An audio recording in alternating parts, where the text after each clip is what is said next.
পশ্চিমবঙ্গে কয়লা পাচার দুর্নীতির তদন্ত চালাচ্ছে কেন্দ্রীয় এজেন্সি, কিন্তু কতদিনে এই চক্রের মাথা অবধি পৌঁছতে পারবে তারা? কলকাতা, দিল্লি সহ 10 জায়গায় তল্লাশি অভিযানের পর সেই প্রশ্ন ফের সামনে এলো।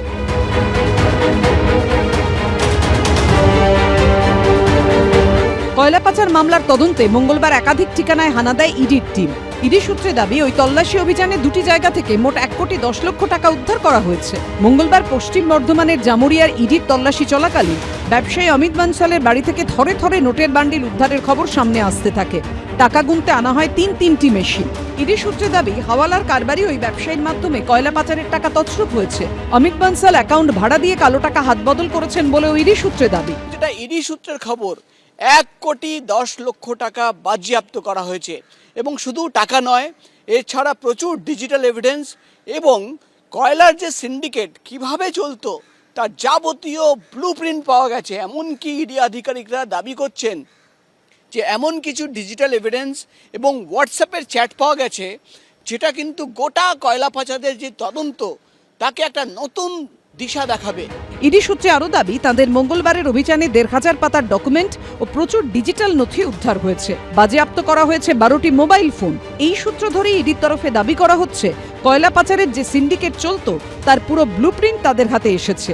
ইডি সূত্রে দাবি, মাইনিং থেকে ট্রান্সপোর্টেশন, কারা টাকা নিত এবং কোথায় টাকা যেত, যাবতীয় তথ্য পাওয়া গেছে বাজেয়াপ্ত মোবাইল ফোনে। একাধিক চ্যাট হিস্ট্রিতে এই সংক্রান্ত তথ্য মিলেছে। এই পুরো চক্রে একাধিক পুলিশ কর্তা ও প্রভাবশালীর ভূমিকা রয়েছে বলে ইডি সূত্রে দাবি। মঙ্গলবার কয়লা পাচার মামলার তদন্তে আসানসোল দুর্গাপুর কমিশনারেটের সাব ইন্সপেক্টর মনোরঞ্জন মণ্ডলের বাড়িতে তল্লাশি চালায় ইডি। কয়লা পাচার করে যখন রাস্তায় পাঠানো হতো ট্রাকে, কারা কারা টাকা নিত, প্রোটেকশন মানি কাদের কাছে গেছিল, এবং মনোরঞ্জন মণ্ডল রাজ্য পুলিশের একজন পুলিশ অফিসার, তার বাড়ি থেকেও কিন্তু বেশ কিছু নথি বাজেয়াপ্ত করা হয়েছে। এবং ইডি আধিকারিকরা দাবি করছেন যে আগামী দিনে একাধিক ব্যক্তিদের জিজ্ঞাসাবাদ করা হবে।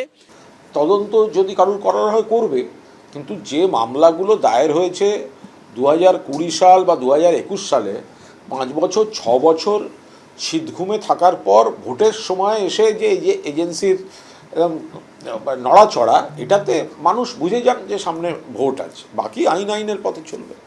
মুখ্যমন্ত্রী যাদের বাঁচাতে চেয়েছিল শেষ পর্যন্ত তাদের বাঁচাতে পারবে না, কারণ কয়লা কেলেঙ্কারির আরও বহু তথ্য ইডির হাতে চলে এসছে।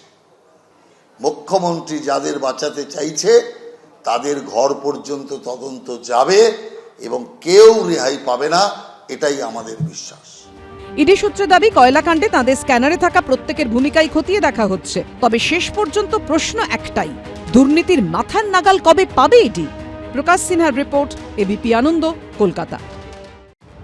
এ যেন সুপ্রিম কোর্টের শোডাউন। প্রধান বিচারপতির এজলাসে দাঁড়িয়ে সওয়াল করলেন খোদ মুখ্যমন্ত্রী।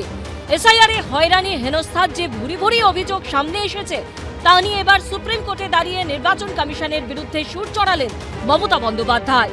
প্রধান বিচারপতির কাছে আর্জি জানালেন, গণতন্ত্রকে রক্ষা করুন, মানুষের অধিকার সুরক্ষিত করুন।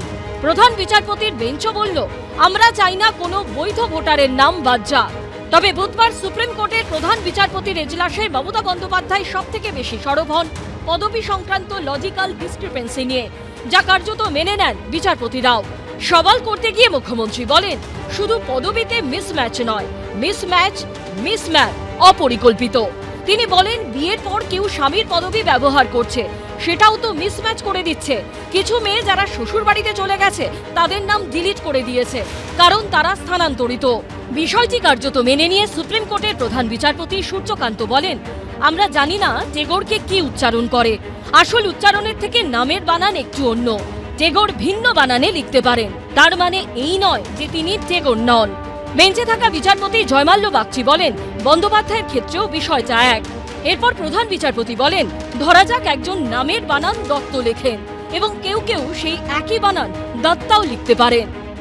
এই যে লজিক্যাল ডিসক্রিপেন্সি বলেছে, যেগুলো কোনো ছোট ছোট মিস্টেক, যেমন খান, বাবার নাম খান লিখেছিল আলাউদ্দিন খান, এখন এসছে আলাউদ্দিন খাঁ। তার কার মিস্টেক? এটা তো ইলেকশন কমিশনের মিস্টেক, তার জন্য লোককে কেন হ্যারাস করা হবে? এরপর প্রধান বিচারপতি সূর্যকান্ত বলেন, এই বিষয়টা সমাধান করা সম্ভব।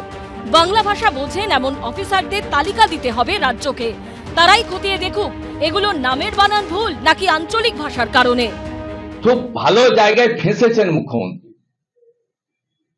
খুব যথাযথভাবে সুপ্রিম কোর্ট বলেছে যে আপনি কম্পিটেন্ট অফিসারকে স্পেয়ার করেছেন, তালিকা দেন, তালিকা সবার কাছে আছে।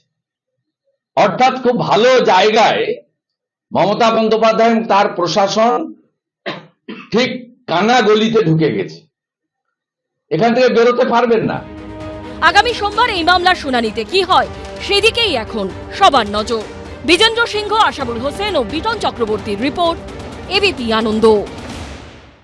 এবিপি আনন্দ, এগিয়ে থাকে, এগিয়ে রাখে।